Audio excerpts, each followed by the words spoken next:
सोचिए, देर रात का वक्त है। तेल गांव का सुनसान जंगल, और उस जंगल से एक बाइक गुजर रही है। बाइक पर तीन दोस्त हैं, अजय, सुरेश और वो जो हमें ये कहानी सुना रहा है। उन तीनों को जरा भी अंदाजा नहीं था कि ये मामूली सा सफर उनकी जिंदगी को हमेशा हमेशा के लिए बदलने वाला था। रात भी कोई ऐसी वैसी नहीं थी। पूर्णिमा की रात थी।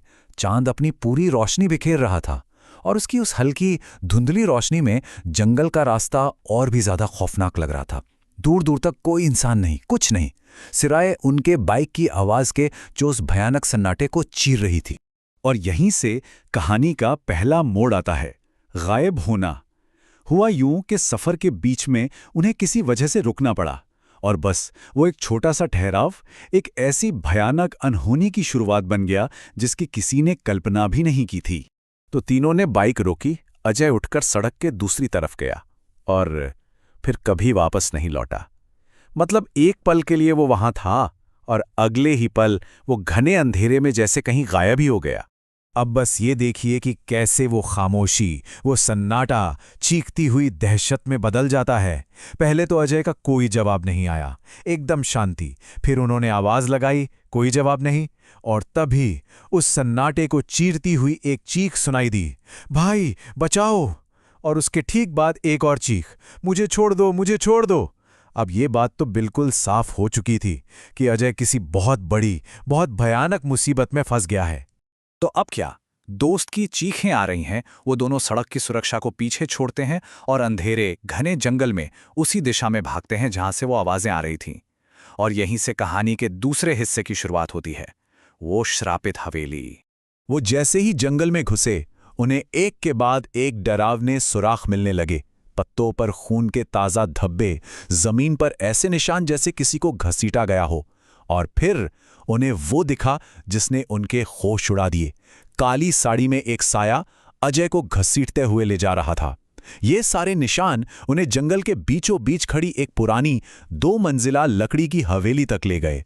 अब यहां उस हवेली के सामने दोनों दोस्तों का रिएक्शन एकदम अलग था। सुरेश का तो डर के मारे बुरा हाल था।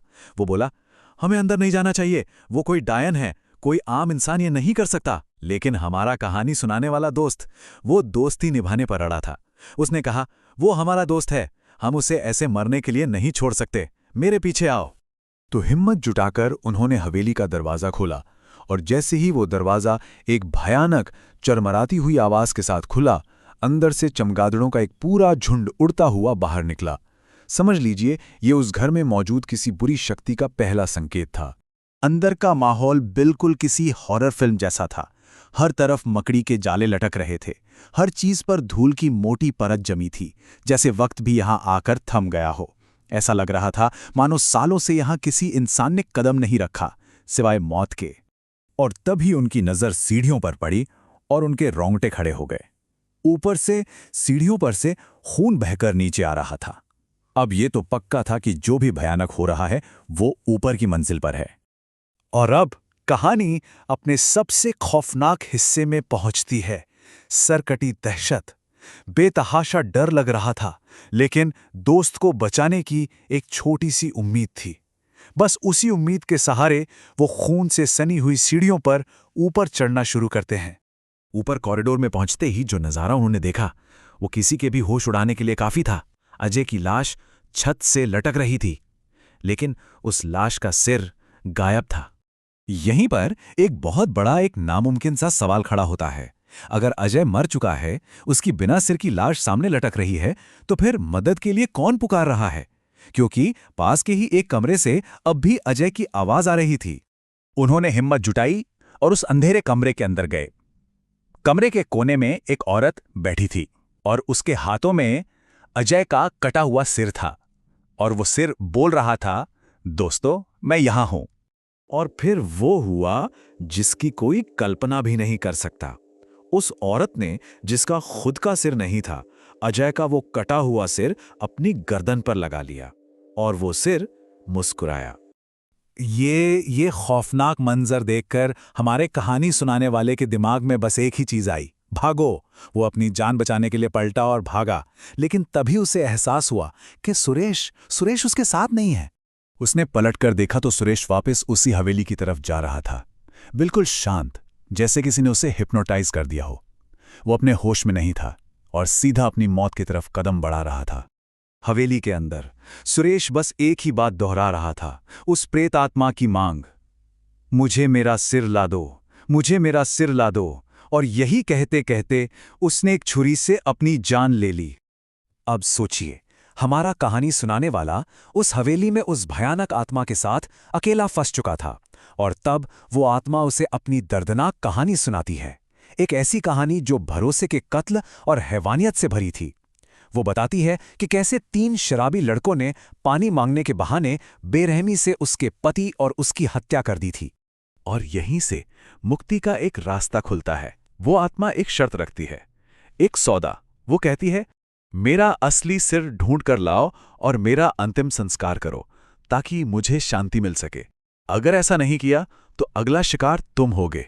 लेकिन उसका असली सिर मिलेगा कहाँ? यहां पर एक बहुत जरूरी सुराग हाथ लगता है। आत्मा ने बताया था कि उसके हत्यारे मछली फ्राई करने की बातें कर रहे थे, जबकि उसके पति ने तो सिर्फ एक ही मछली पकड़ी थी। मतलब साफ था उन्हें और मछलियां चाहिए थीं, तो वो जरूर उसका सर अपने साथ तालाब पर ले गए होंगे और मछली पकड़ने के लिए। बस इसी एक सुराग के सहारे वो हवेली के पीछे बने तालाब में सिर ढूंढना शुरू करता है। अंधेरी रात, तालाब की कीचड़ और मौत का डर। घंटों तक वो कीचड़ में हाथ पैर मारता रहा और फिर आखिरकार उसकी उंगलियां किसी सख्त चीज से टकराईं। एक खोपड़ी। उसे खोपड़ी मिल गई थी। उसने पास में ही बनी उस औरत की कब्र खोदी, उसकी हड्डियों के साथ उस खोपड़ी को रखा और आग लगा दी। उसने वो कर दिया जो करना था। उस आत्मा को वो शांति दे दी जिसकी उसे न जाने कब से तलाश थी। और बस उस अंतिम संस्कार के साथ ही वो आत्मा हमेशा के लिए मुक्त हो गई और हमारे कहानी सुनाने वाले की जान बच गई। कहानी तो यहां खत्म हो जाती है, लेकिन अपने पीछे एक सवाल छोड़ जाती है। एक ऐसा सवाल जो शायद हमेशा परेशान करता रहेगा कि अगर किसी आत्मा का गुस्सा, उसकी नफरत किसी भयानक अन्याय की वजह से पैदा हुई हो, तो क्या उसे सच में बुरा कहा जा सकता है?